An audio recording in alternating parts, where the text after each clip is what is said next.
toi et moi, de comment nous recevons la parole de Dieu, comment nous la gardons et comment elle est bâtie. On parle ici de creuser. On le dit 2 fois. Il a creusé. Une maison a creusé.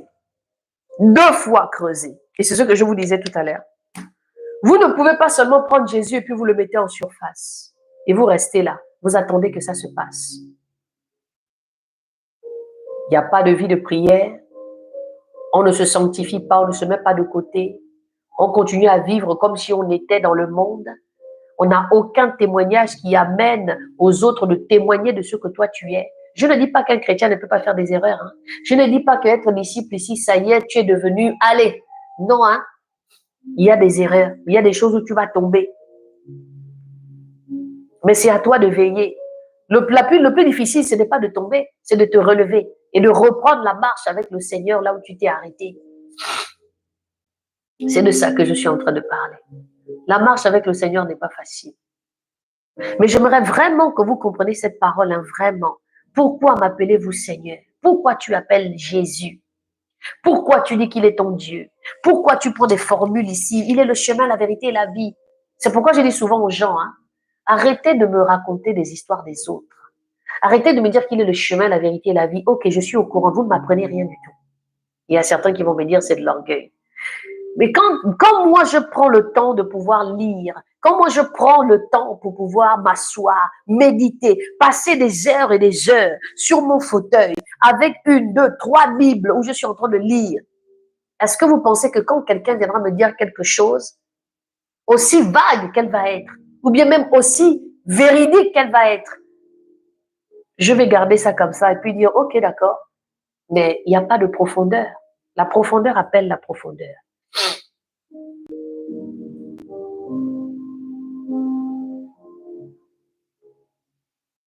Bonne journée à toi, Gilbert. Ce qui est normal, hein. À un moment donné, on va qu'à ses occupations. Hein. Ça, c'est même pas... La question ne se pose même pas. À un moment donné, quelle est la marche que tu fais? Pourquoi m'appelez-vous Seigneur, Seigneur? Et ne faites-vous pas ce que je dis? J'aime bien, hein.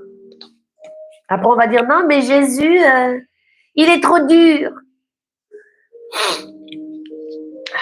Bonjour, Émile. Pourquoi m'appelez-vous Seigneur, Seigneur, et ne faites-vous pas ce que je dis? Je vous montrerai à qui est semblable tout homme qui vient à moi. Étant mes... Je zozote même, tellement ça bouscule mon cœur. Je vous montrerai à qui est semblable tout homme qui vient à moi, entend mes paroles et les met en pratique. Le Seigneur veut que nous mettons ces paroles en pratique. J'aimerais que là où on est en train de se séparer, tu refasses cette autocritique personnellement. Pourquoi tu appelles le Seigneur? Pourquoi tu dis qu'il est Seigneur? Pourquoi tu crois qu'il est le chemin, la vérité et la vie? Est-ce que tu ne penses pas que tu as assez d'hypocrisie dans ton cœur en ce moment pour continuer à prononcer un nom que toi-même,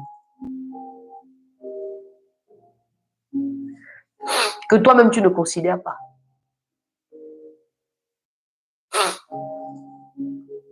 Pourquoi?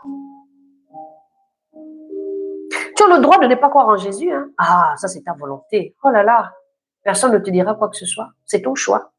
C'est toi qui assumes. Tu assumes ton choix. Très bien. Il n'y a pas de souci.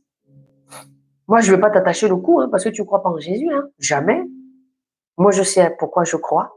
Et j'ai mes raisons pourquoi je crois. Je me sens tellement bien en étant disciple de Jésus. Peu importe ce que les gens peuvent dire, des contradictions, c'est pas grave. Moi, je sais pourquoi je marche avec Jésus. Il est semblable à un homme qui, bâtissant une maison, a creusé profondément et a posé le fondement sur le roc. Une inondation est venue et le torrent s'est jeté contre cette maison sans pouvoir l'ébranler parce qu'elle était bien bâtie. Et ce qui se passe aujourd'hui, c'est que beaucoup d'hommes et de femmes ne sont pas bien bâtis. Ils sont bâtis quand il y a le vent. Allez, hop, il y a le toit qui saute. Les gens commencent à retourner parce qu'ils sont bâtis sur